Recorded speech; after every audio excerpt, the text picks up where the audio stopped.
Good morning class. Let us continue our topic area of circle, sector and segment. And in the previous video we have completed up to question number 16 जो मैंने आपको homework के लिए दिया था. Now let us solve question number 17. कह रहा है find the area of both the segment of a circle. Segment मतलब एक minor segment एक major segment. We have to find the area of the minor as well as major segment of radius 42 with central angle 120 degree. तो देखो एक circle है जिसमें एक arc जो है वो सेंट्रल एंगल बना रहा है 120. तो ये मैंने एक सेंट्रल एंगल 120 बना दिया. रेडियस है 42 तो ये 42 हो गया, ये 42 हो गया. So basically angle central angle कितना दे रखा है 120 डिग्री. रेडियस कितनी दे रखी है 42 सेंटीमीटर. और हमें वैल्यू गिवन है कि साइन 120 जो है वो है √3/2 और √3 की जो वैल्यू है वो लगानी है 1.73. We have to find the area of the segments. अच्छा एक बात बताओ, हमने जो पढ़ा है 0, 30, 45, 60, 90. अगर 90 से ऊपर कोई एंगल आ जाता है तो क्या करेंगे. इस क्वेश्चन में बाई चांस साइन 120 की वैल्यू गिवन है √3/2. अगर साइन की वैल्यू वैसे तो 99.9% गिवन होगी क्योंकि क्लास 10th में जो आपके सिलेबस में है वो 0, 30, 45, 60, 90 है. 90 से ऊपर है नहीं. पर अगर मान लो 90 से ऊपर सेंट्रल एंगल आ जाता है और साइन की वैल्यू गिवन नहीं है तो एक दूसरा फॉर्मूला है वो मैं आपको बता दूंगा. फिलहाल इस क्वेश्चन में साइन 120 की वैल्यू गिवन है so we will use that formula only. ठीक है. तो हमें निकालना है we have to find the area of the minor and the major segment. तो सबसे पहले let us find the area of minor segment. तो माइनर सेगमेंट का एरिया निकाल लेते हैं. माइनर सेगमेंट के एरिया का फॉर्मूला आपके पास है πθ/360 r² minus half r² sine theta. Pi की वैल्यू हमें क्या यूज़ करनी है 1.73. सो 1.73. थीटा कितना लेना है central angle is 120 upon 360. Sorry पाई की वैल्यू 1.73 नहीं लेनी है, ये √3 की वैल्यू लेनी है 1.73. So this is 22/7. तो देखो पाई 22/7, थीटा की वैल्यू 120, 360 इंटू रेडियस कितनी है 42. So into 42 minus half r² मतलब 42 into 42 into sine 120. Sine theta मतलब sine 120 degree. Is that clear. चलो अब देखो 42 यहाँ पर भी है, 42 यहाँ पर भी है. सबसे पहले 42 को कॉमन निकालो. सो हो गया 42 इंटू 42 कॉमन हो गया. ठीक है.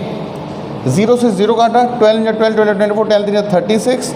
तो यहाँ पर बचा हमारे पास 22/7 3 21 माइनस ये बाहर आ गया और साइन 120 की वैल्यू होती है √3/2. सो हो गया 1/2 इंटू √3/2.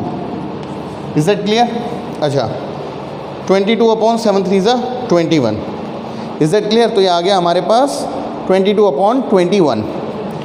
अब एक काम करते हैं, √3 की वैल्यू जो हमारे पास दे रखी है 1.73 वो लगा देते हैं यहाँ पर. सो ये हो गया 42 इंटू 42.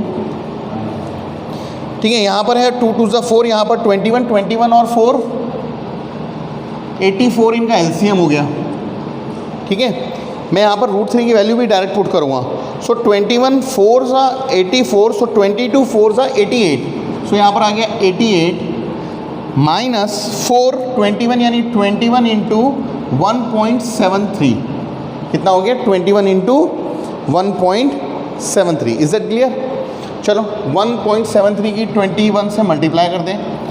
1 3 3 1 7 7 1 1 1 3 2 6 7 2 14 2 1 2 1 3 3 7 6 6 12 1 13 4 5 6 3 6 3 3 यानी 36.33. सो हो गया 42 इंटू 42 अंदर आ गया 88 माइनस 36.33 अपॉन 84. अच्छा 42 2 84 2 2 4 21. So it is coming as 21 और जब ये माइनस किया 88.00 माइनस 36.33. 10 में से 3 माइनस किया है 7, 9 में से 3 माइनस किया है 6, 7 में से 6 माइनस किया 1, 51. तो 21 इंटू 51.67. तो जब हमने 21 की मल्टीप्लाई 51.67 में की तो ये आ गया 1085.07. कितना आ जाएगा 1085.07। Is that clear? ये मल्टीप्लाई करके दिखाएं अगर कहो तो। वैसे मैंने पहले ही कर रखा है तो क्रॉस चेक करने की ज़रूरत नहीं है, मैं सिर्फ यहाँ पर आपको कैलकुलेशन सिखा रहा हूँ। सो कितना आ गया? 1085.07 centimetre square. So this is the area of the minor segment. Now we have to find the area of the major segment. So area of major segment का क्या फॉर्मूला होता है? पूरे में से माइनर को माइनस कर दो। So area of major segment that will be पूरे में से मतलब pi are square minus minor को माइनस कर दो मतलब 1085.07। पाई की वैल्यू लगानी है 22/7 इंटू रेडियस है 42 into 42 into 42 minus 1085.07। 7 6 42, 6 2 12, 6 2 12, 132 into 42 minus 1085.07। जब आप इसको सॉल्व करेंगे, कैलकुलेट करेंगे, सॉल्व करेंगे, so you will get your answer as 4458.93 4458.93 centimetre square. जब इन दोनों की मल्टीप्लाई करेंगे उसमें से माइनस करेंगे तो ये आ जाएगा। इन दोनों की मल्टीप्लाई जो है वो क्या आएगी? That will B 5544। अगर आपको करना है so it will be 5544 minus 1085.07। ये सॉल्व हो गया हमारा 4458.93 सेंटीमीटर स्क्वायर आ जाएगा। Is that clear? So this is our question number 17।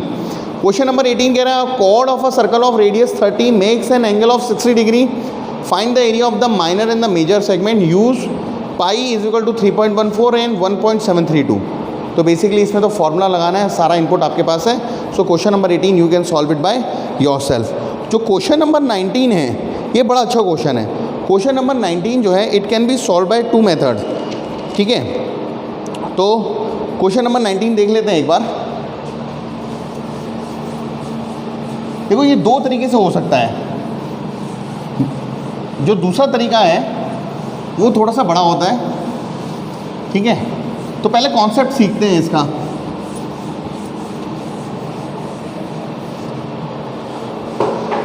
अच्छा एक बात बताओ, ये सर्कल है, सर्कल है मतलब इसका ये बाउंड्री क्या है? 2πr है कि नहीं है? ये मैंने एक आर्क बनाया, suppose this is a minor arc. तो अगर ये माइनर आर्क है तो ये क्या होगा? ये मेजर आर्क होगा। होगा कि नहीं होगा? अरे होगा कि नहीं होगा? और माइनर और मेजर को जोड़ दें तो क्या होगा? ये माइनर, ये वाला मेजर, माइनर और मेजर मिला के 2πr के इक्वल होगा। बस यही कॉन्सेप्ट हमें लगाना है कि length of minor and major arc is equal to 2πr। चलो अच्छा, इसमें दो तरीके हैं क्वेश्चन नंबर 19 में।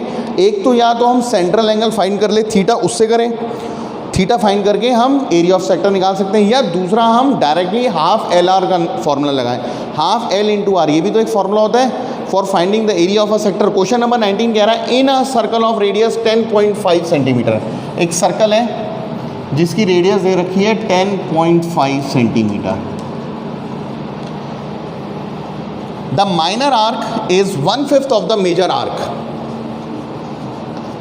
जो माइनर आर्क है it is 1/5 of the major arc. तो माइनर आर्क क्या है? 1/5 ऑफ द मेजर आर्क। कह रहा है आगे find the area of the sector corresponding to the major arc. Find the area of the sector corresponding to major arc. Area of sector corresponding to the major arc. ठीक है, तो सबसे पहले तो चौक ले लेते हैं। ओके, तो देखो ये हमारे पास एक कंडीशन है, काम करते हैं, मेजर आर्क को लेट कर लेते हैं कि let major arc is equal to x। ठीक है, तो माइनर आर्क क्या हो जाएगा? So minor arc is equal to 1/5 और x, मतलब x/5 हो जाएगा। अभी मैंने आपको बताया था कि माइनर और मेजर को जब जोड़ते हैं तो सरकमफेरेंस बन जाता है। So we know that minor arc plus major arc that is equal to circumference of circle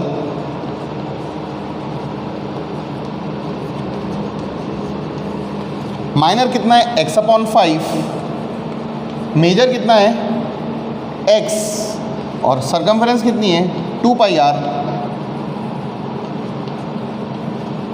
ठीक है, तो देखो 5 + 1 = 6, ये हो गया 6x upon 5 is equal to 2 into, question number 19 में पाई वगैरह की वैल्यू तो कुछ नहीं लगानी है, सो 2 इंटू 22/7, और रेडियस हमारी दे रखी है 10.1। अच्छा 10.5 है तो इसको हम 21/2 भी तो लिख सकते हैं। ठीक है, सो 10 इज 20 एंड 0.5 21, इसको हम लिख सकते हैं 21/2। तो ये मैंने इसलिए किया, देखो क्योंकि 7 से 21 कट जाएगा और 2 से कट जाएगा, तो रेडियस को हम लिख सकते हैं 21/2। Is it clear? 7 3 = 21 और इस 2 से इस 2 को कट गया। ठीक है, तो हमारे अच्छा ये 2 से 2 कटा, 7 3 = 21, इस 3 से मैंने इस 2 = 6 को काट दिया, 2 से मैंने 11 को काट दिया। So x comes out equal to 5 ऊपर चला गया, x comes out equal to 55। ये सेंटीमीटर में दे रखा था, तो x कितना आ गया 55 सेंटीमीटर। और x हमने क्या माना था? हमने x माना था मेजर आर्क। इसका मतलब मेजर आर्क की लेंथ कितनी आ गई? Length of major arc comes out equal to 55। अब मैंने आपको एक फॉर्मूला बताया था एरिया ऑफ सेक्टर निकालने के लिए, हाफ L इंटू आर। ये कह रहा है कि मेजर आर्क के करस्पॉन्डिंग निकालना है, तो मेजर आर्क का मतलब लेंथ हमें क्या लेनी है 55। So it is half into L into r, यानी हाफ इंटू लेंथ इज 55 और रेडियस इज 21/2। तो जब आप इसको सॉल्व करेंगे, सो देखो 55 इंटू 20, 5 2 = 10, 5 2 = 10, 110, 55 इंटू 20 आ गया 1100, और 55 इसमें और जोड़ दें तो ये आ गया 5 5 1155/4। Is that clear? तो जब हम इसको सॉल्व करेंगे then we will get our answer. कितना आ जाएगा? 4 1 = 4, 4 2 = 8, 9 10 11 3 7 4 8 4 30, 4 2 = 8 32 3 32 307। So it is coming as 288.7. Is that clear? Question number 19 का एक बार आंसर चेक कर लेते हैं।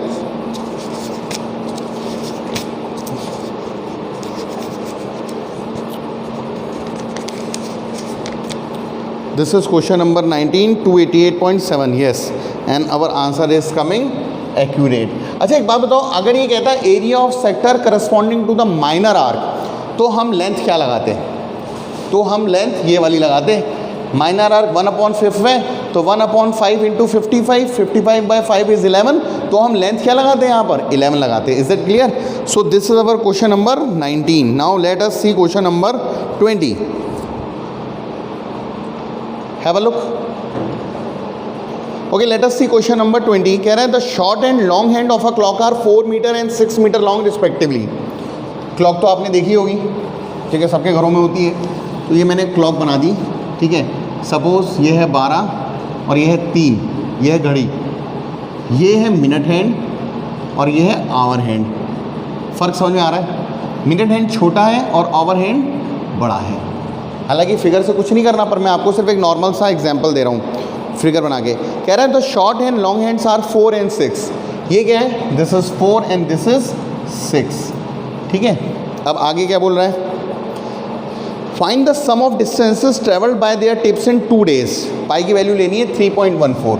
कह रहा है 2 दिन में इनकी टिप ने कितना डिस्टेंस ट्रेवल किया, उसका हमें सम निकालना है। तो एक बात बताओ, एक दिन, अभी क्या बज रहा है घड़ी में? 3 बज रहा है, मान लो दोपहर का 3 बज रहा है, तो एक दिन मतलब 24 घंटे। 24 घंटे के बाद ये वाली सुई कहाँ होगी? ये देखो 1 घंटे ऐसे घूम के दोबारा यहीं आ जाएगी, फिर यहीं आ जाएगी। मतलब बेसिकली एक दिन में जो ये सुई होती है, देखो अभी बज रहा है 3, मैं आपको एक्चुअली डेमोन्स्ट्रेट नहीं कर पा रहा हूँ। ऐसे समझो, देखो आवर हैंड जो होता है ये 24 आवर्स में 2 बार घूमती है, और जो मिनट हैंड होता है ये हर घंटे में 1 बार घूमती है। हर घंटे में अगर 1 बार घूमेगी तो हमारे ये 24 घंटे में कितनी बार घूमेगी? 24 बार। और 2 दिन में कितनी बार घूमेगी 48 बार। देखो बड़ी वाली, पहले हम बड़ी वाली सुई की बात कर रहे हैं। बड़ी वाली सुई एक आवर में एक पूरा चक्कर काटती है, क्योंकि देखो अभी मान लो 3 बज रहा है तो 4 बजे दोबारा सुई यहाँ पर होगी, ये ऐसे पूरी घूम के दोबारा आ जाएगी, यानी 1 घंटे में एक बार घूम रही है।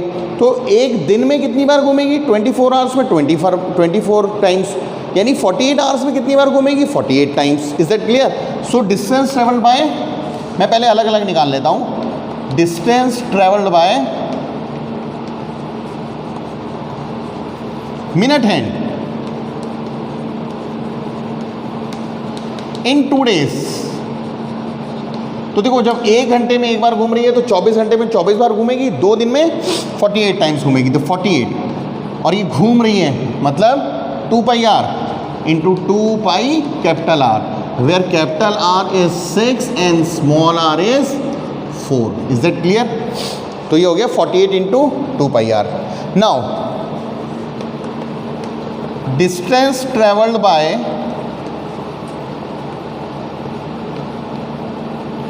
Our hand in 2 days.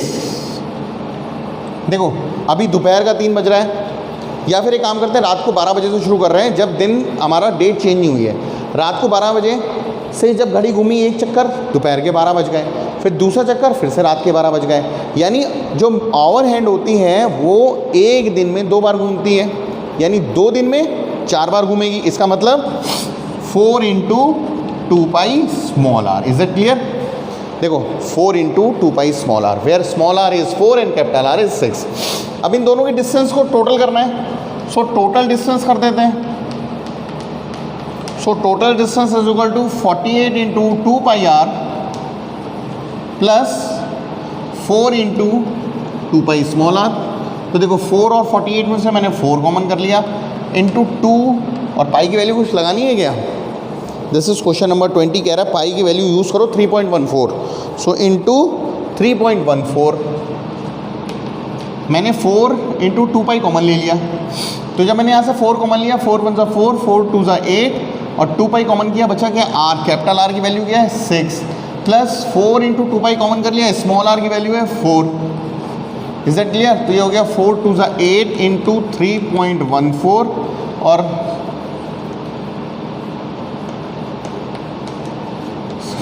72 point, यानी 8 इंटू 3.14 इंटू 76। सो 8 इंटू 3.14 इंटू 76। तो जब आप इसको सॉल्व करेंगे सो ये आ जाएगा 1909.12, 1909.12 centimetre. Is that clear? So this is our question number 19, sorry this is our question number 20। ठीक है, आंसर भी यही आ रहा है। Now let us see question number 21, कह रहा है find the area of a quadrant.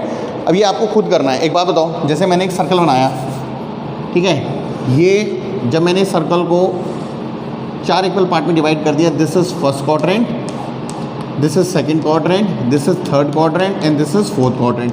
तो क्वाड्रेंट मतलब क्या होता है? सर्कल का चौथा हिस्सा।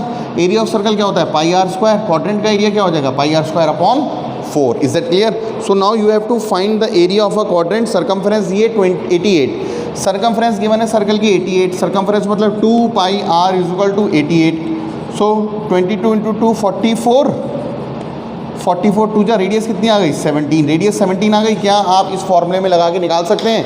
सो that will be all for today and you have to solve up to question number 21 of your exercise. Thank you.